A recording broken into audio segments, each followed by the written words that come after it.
In a remarkable turn of events, the Supreme Court has overturned Colorado's decision to remove former President Donald Trump from its presidential primary ballot.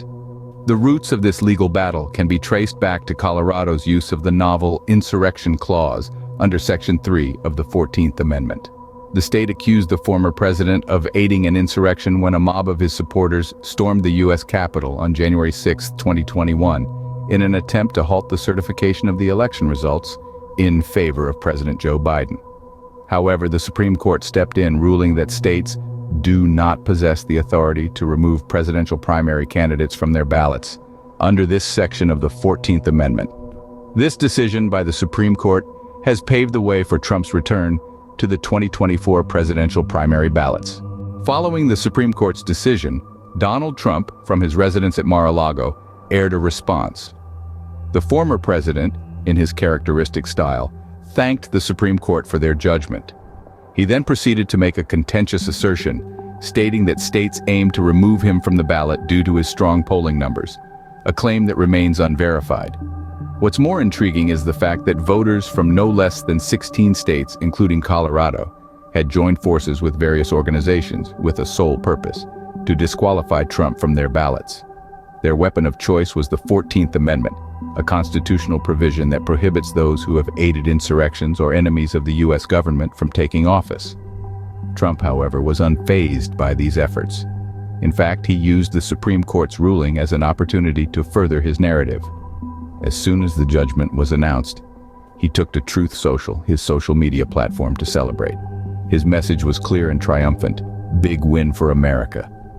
Trump's response, while expected, was a display of his unwavering confidence and his ability to shape narratives in his favor.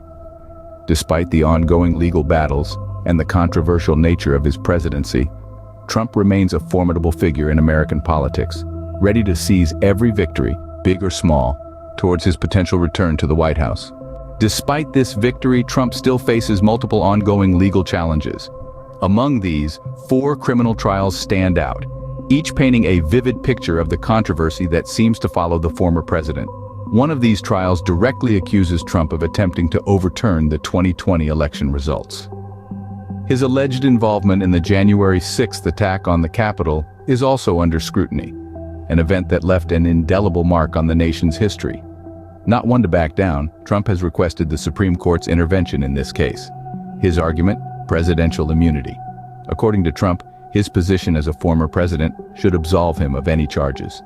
It's a bold claim, but not unexpected from the man who once held the most powerful office in the world.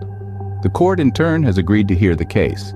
A decision is expected in or before June. The outcome of this hearing could set a precedent for future presidents and their immunity claims. If Trump's request is granted, the implications could be far-reaching and potentially alter the course of political accountability in the United States.